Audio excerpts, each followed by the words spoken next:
Je vivais à Adams, dans le Tennessee, aux États-Unis, de l'âge de 14 à 18 ans. Quelques semaines après que ma famille et moi avions emménagé, quelque chose d'inattendu s'est produit. Je tondais la pelouse avec le tracteur de mon père.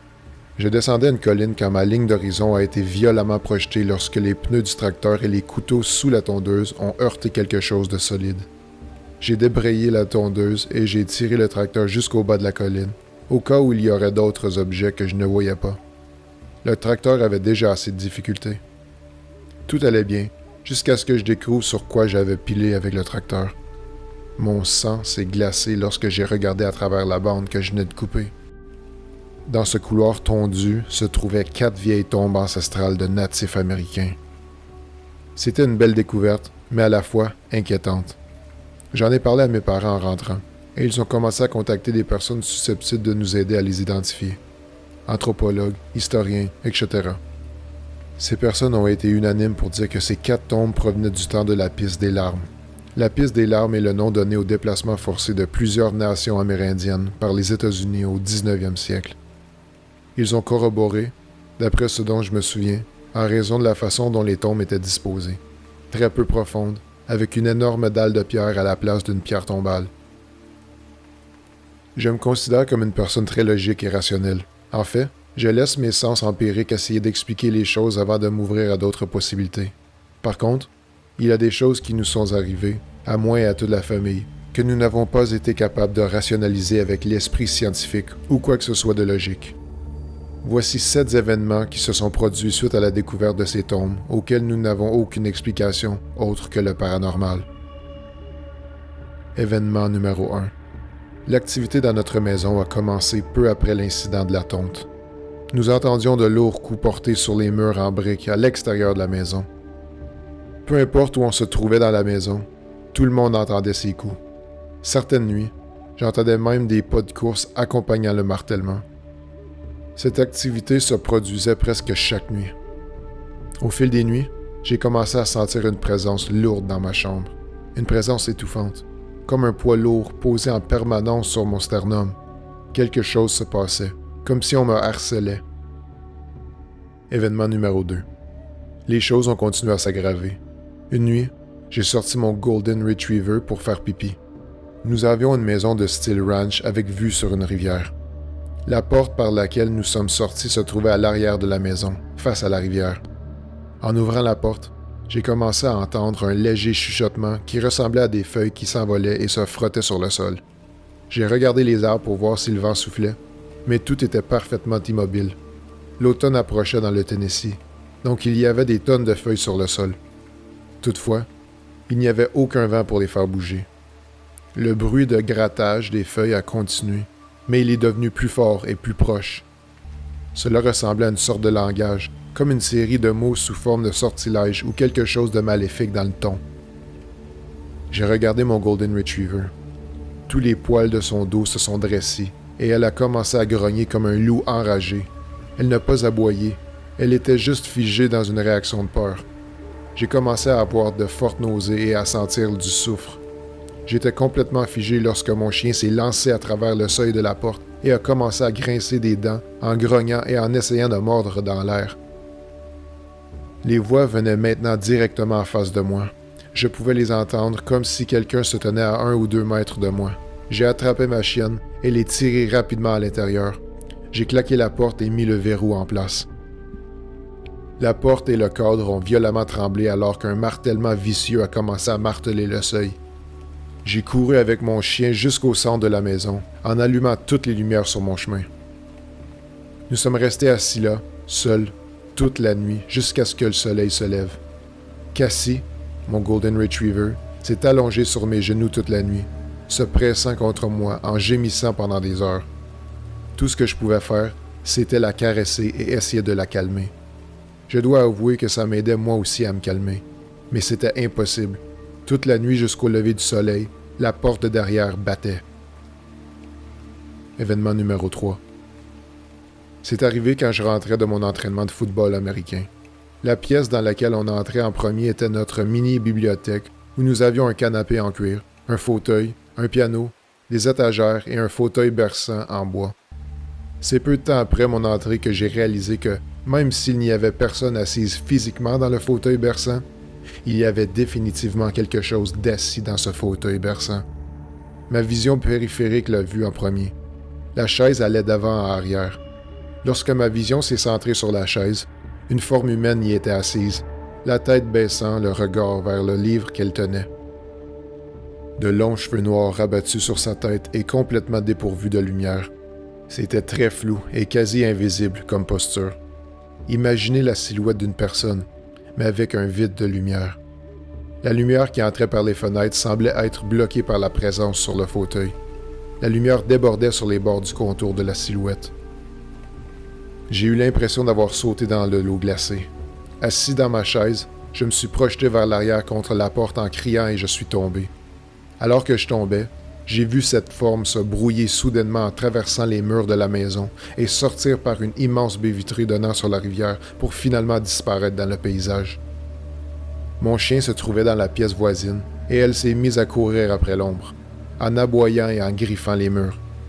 Après que l'ombre soit partie, mon chien est venu vers moi et s'est couché sur mes genoux jusqu'à ce que mes parents rentrent. Événement numéro 4. Je pêchais avec mon cousin Jack sur la rivière près de notre maison.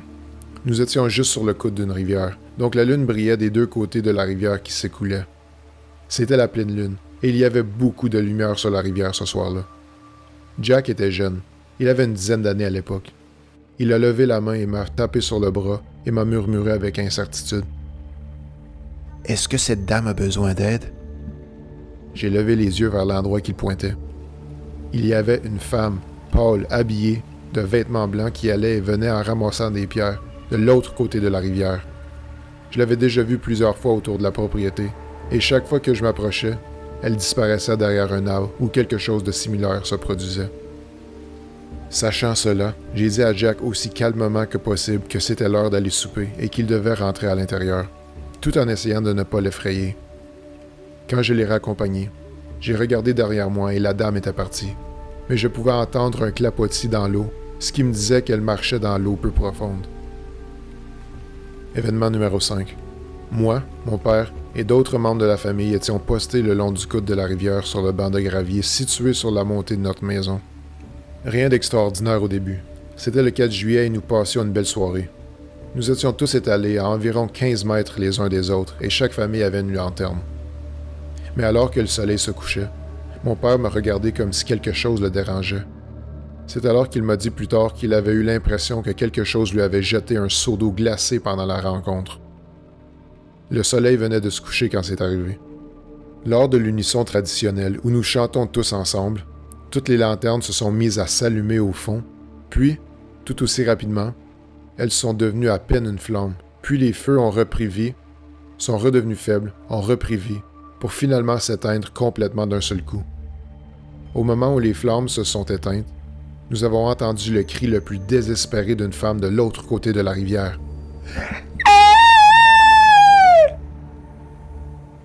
Quoi que ce soit, ça continue à crier malgré nos efforts pour appeler à l'aide.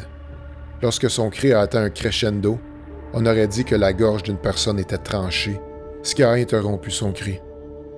On a ensuite entendu un bruit, et mon imagination m'a laissé croire à ce qui semblait être la chute d'un corps dévalant la colline en face de nous pour s'écraser violemment dans l'eau. À ce moment-là, on a tous sorti notre lampe de poche.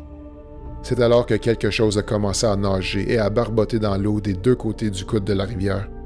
L'éclaboussement s'est éloigné vers le banc de gravier opposé, et la chose est sortie et a commencé à faire les 100 pas sur les rochers. Nous avons pointé toutes nos lampes de poche vers l'endroit où provenait le son, mais nous ne pouvions pas identifier son origine.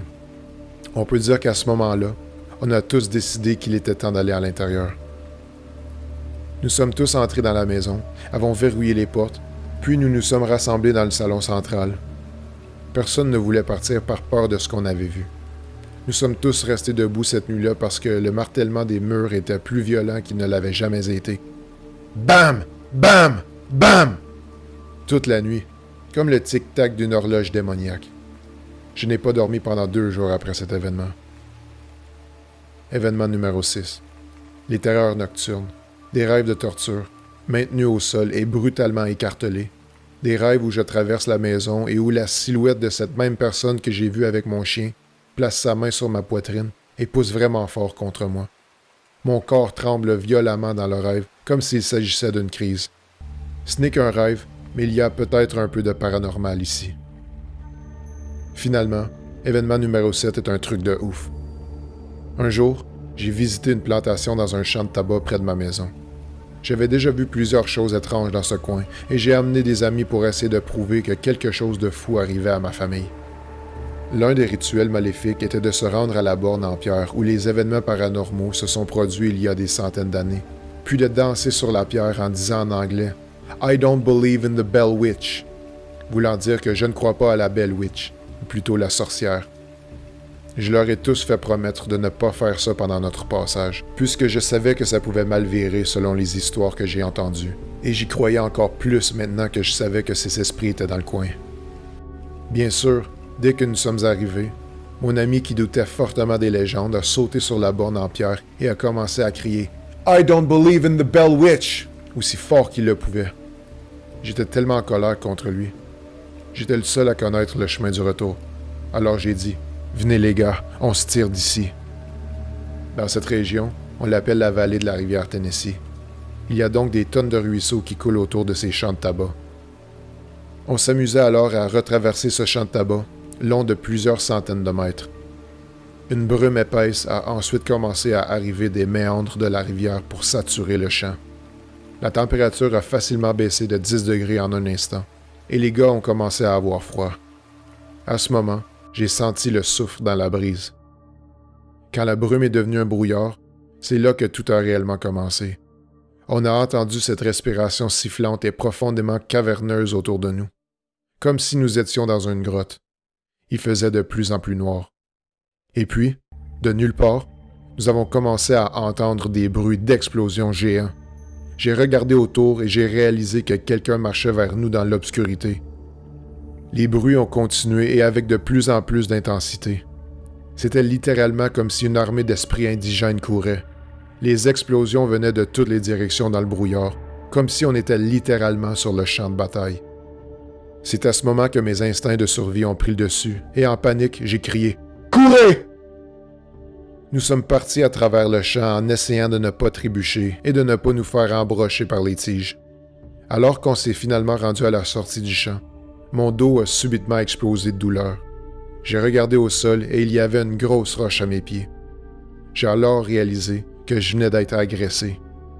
Le temps d'arriver chez moi et d'examiner mon dos dans un miroir, l'ecchymose avait la taille d'un ballon de basket et mon dos était déjà tout noir et sensible. C'est à ce moment que je me suis dit que j'allais jamais retourner à cette place.